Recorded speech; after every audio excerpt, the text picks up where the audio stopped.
తదుపరి మహిమ. అజయ్ అన్నయ్య గారి ఉద్యోగమును రక్షించుట. శ్రీ చలపతిరావు గారు అజయ్కి అన్నయ్య. శ్రీ చలపతిరావు గారు విజయవాడలో ఒక ఐస్ క్రీములు తయారు చేయు కంపెనీలో పనిచేస్తున్నారు. ఒకరోజు శ్రీ చలపతిరావు గారు తన యజమాని తనను రాజీనామా ఇవ్వమని అన్నారు అని అజయ్తో చెప్పినారు. అన్నగారి ఉద్యోగం గురించి అజయ్ ఆందోళన చెందుచూ శ్రీ దత్తస్వామికి ఈ విషయమును చెప్పి తన అన్నగారి ఉద్యోగమును రక్షించవలసినదిగా శ్రీ దత్తస్వామిని అభ్యర్థించినాడు. శ్రీ దత్తస్వామి అజయ్తో మీ అన్నగారి ఉద్యోగము రక్షించమని మా అన్నగారైన శ్రీ హనుమంతుల వారికి చెబుతానని చెప్పినారు. వెంటనే శ్రీ దత్తస్వామి కొంతసేపు కన్నులు మూసుకుని ఉన్నారు.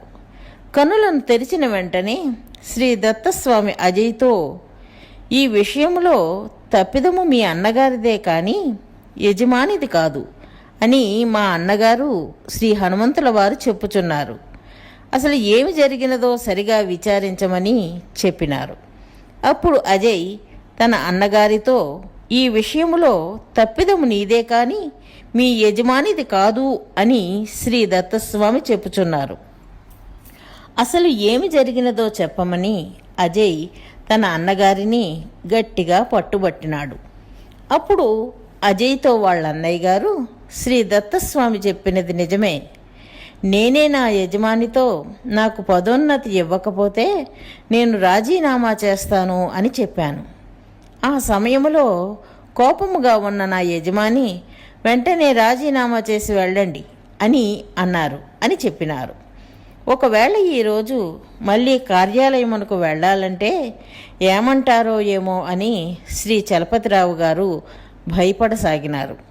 ఈ విషయం శ్రీ దత్తస్వామికి చెప్పగా అతను భయపడవలసిన అవసరము లేదు, అతనిని తన కార్యాలయమునకు సాధారణ రీతిలోనే వెళ్ళమని అజయ్తో చెప్పినారు. మరుసటి రోజు శ్రీ చలపతిరావు గారు తన కార్యాలయమునకు వెళ్ళిన వెంటనే అతని యజమాని ముందు రోజు అసలు ఏమీ జరగనట్లే స్నేహపూర్వకముగా ఉద్యోగములో చేరమన్నారు.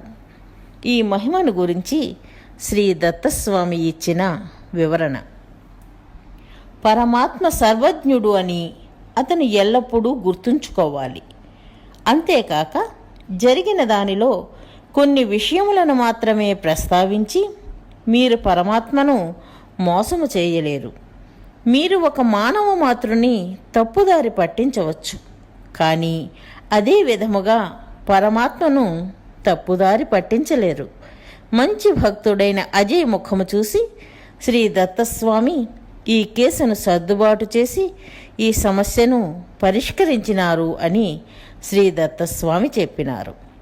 తదుపరి మహిమ. విజయవాడలో ఉండి చెన్నైలోని భక్తుని గృహములో భుజించినట్లుగా రుజువు చేయుట. ఒకరోజు శ్రీ దత్తస్వామి ఉదయం నుండి సాయంత్రము వరకు భజన గీతములను గానము చేయుటలో పూర్తిగా లీనమై ఆ రోజు భోజనము చేయుట కూడా మరచిపోయి ఉపవాసములో ఉన్నారు. ఆ రోజు మధ్యాహ్నము శ్రీ సివికే మూర్తి గారి కోడలు శ్రీమతి లక్ష్మి గారు సాంబారు, పప్పు దినుసులు, చింతపండుతో తయారు చేసిన ద్రవ రూపములో ఉన్న ఒక భుజించే పదార్థముతో కలిపిన అన్నమును కొంచెమైనా తినవలసినదని పట్టుబట్టారు.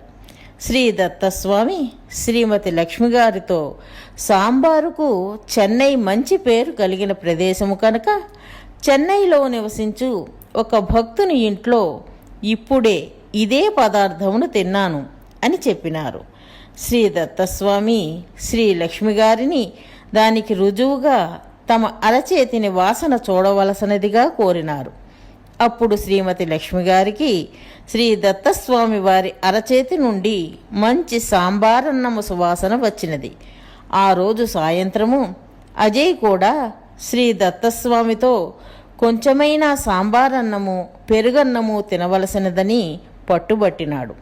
శ్రీ దత్తస్వామి అజయ్ని కూడా శ్రీమతి లక్ష్మి గారికి చెప్పినట్లుగా 2 సార్లు తమ అరచేతిని వాసన చూడమని అడిగినారు. అజయ్కు కూడా శ్రీ దత్తస్వామి అరచేతి నుండి మొదటిసారి సాంబారు సువాసన, రెండవసారి పెరుగన్నము యొక్క వాసన మార్చి మార్చి వచ్చుట జరిగినది.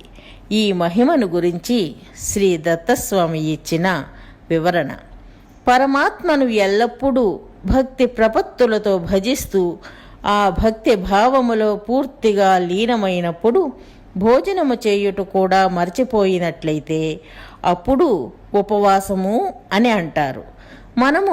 మనకు ఆసక్తికరముగా ఉన్న ఒక చలనచిత్రమును టెలివిజన్లో చూస్తున్నప్పుడు సాధారణముగా చాలా పర్యాయములు ఆ చలనచిత్రములో లీనమగుట వలన భోజనము చేయుట మరచిపోతూ ఉంటాము.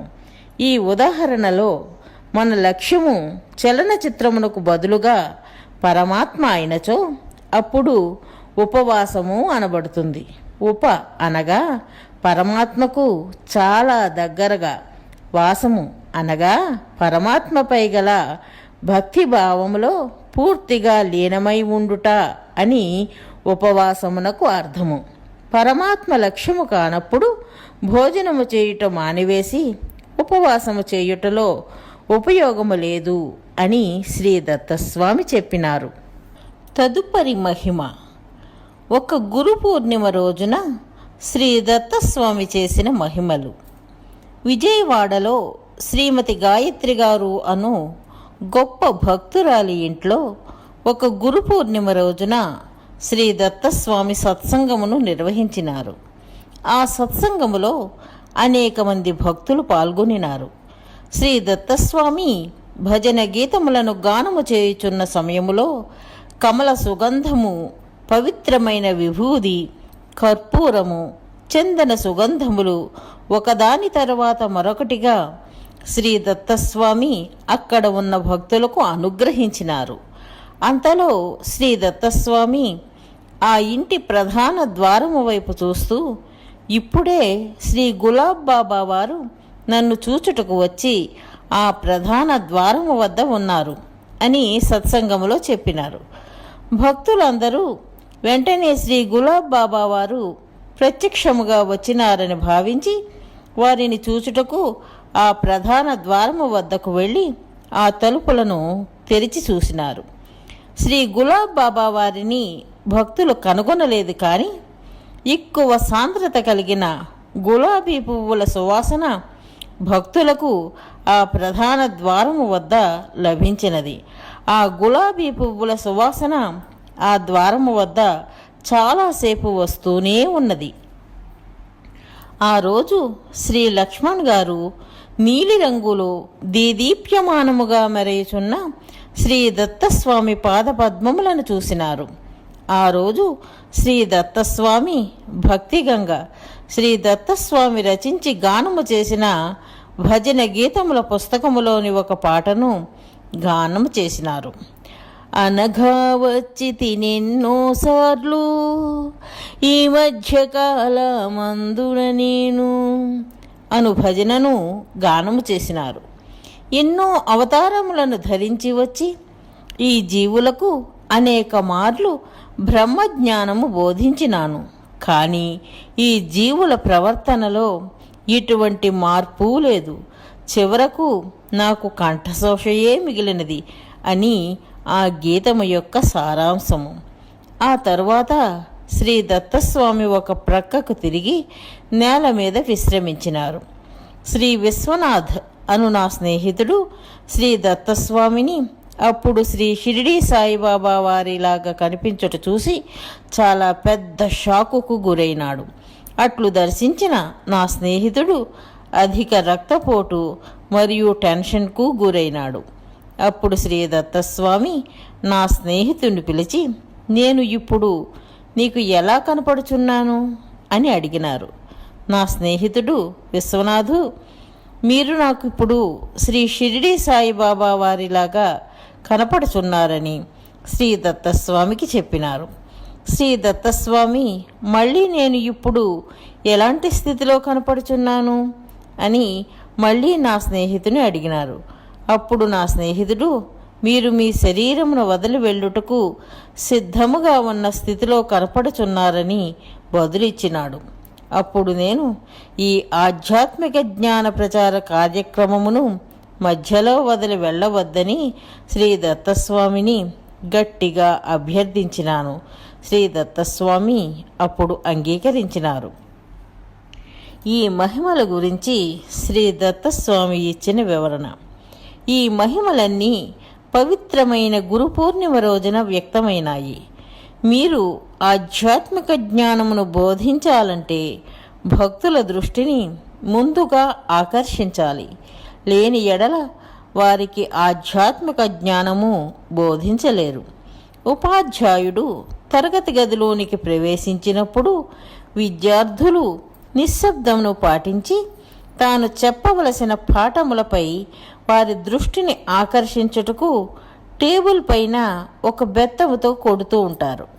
అట్లే భక్తుల విద్యార్థులు తమ బోధన పట్ల దృష్టిని ఆకర్షించడానికి నరావతారమునకు ఈ మహిమలు బెత్తముల వంటివే. క్రమశిక్షణారాహిత్యం యొక్క తీవ్రతను బట్టి కొన్నిసార్లు ఈ బెత్తమును అనేకసార్లు ఉపయోగించవలసి రావచ్చును అని శ్రీ దత్తస్వామి చెప్పినారు.